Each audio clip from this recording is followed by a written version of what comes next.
Well, folks, here again for the weekly forecast. During this last week, the big news was the thunderstorm activity that developed on Wednesday evening and carried on through the overnight hours into Thursday morning across eastern Nebraska. That line of thunderstorms developed all the way from the Arrowhead region of Minnesota back southwestward toward north central Kansas, and as it progressed toward the east, it was able to at least get into some moderate moisture, and we did see that line of thunderstorms drop in the area of 1 to 1.5 inches just north of Interstate 80 and south of Interstate 80 in east central and southeast Nebraska, and along the I-80 corridor from essentially just west of York to Omaha. We were looking at close to 1/2 inch to 3/4 of an inch, but once you get to Grand Island and westward, of course, the precipitation totals dropped off rather dramatically. One area of the state that we really need to see the moisture.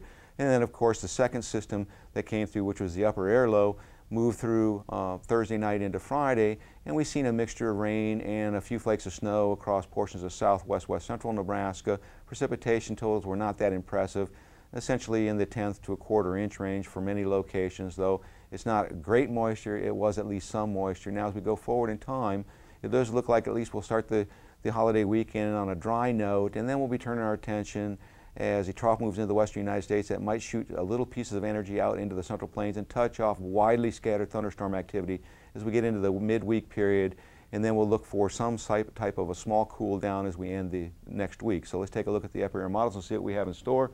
Of course, the system that was responsible for our inclement weather has now moved off into the eastern United States, and we have ridging aloft, so we're looking for a really nice day today.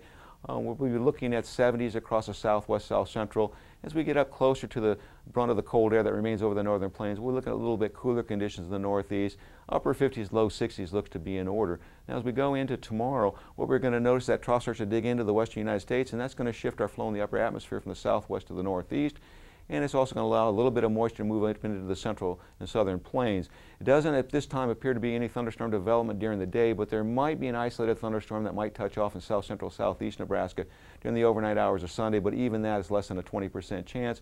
As we get into Monday, this trough starts to make more progress toward the northern plains, and we might see some scattered thunderstorm development across the panhandle and portions of northern Nebraska during the afternoon hours, maximum heating, but again, we're looking at 10 to 20%. But more importantly, as we get into day Tuesday, that trough really starts to dig.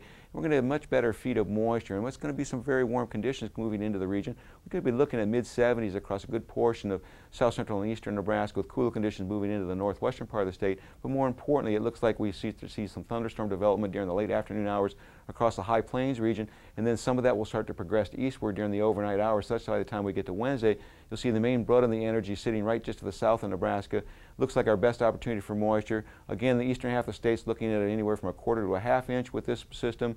The western part of the state, 1/10 to 1/4 of an inch looks to be common. By the time we get to Thursday, the system departs toward our northeast. We get a little bit of cool down, about 5 to 10 degrees, and a much more broader cool down as we get into Friday, as we start to see a little bit cooler air coming in. But yet again, there's another system to our west that we'll pay attention to as early as next weekend. Temperature forecast fairly mild for the next 4 days across the state, and then we start to see a cool down midweek with a chance of thunderstorms, heaviest precipitation during the Tuesday night to Wednesday time period. As we look at the 8 to 14 day forecast next week, the following Tuesday, above normal temperatures return, and in terms of precipitation, below normal precipitation with that system coming out, this might be overplayed in terms of moisture.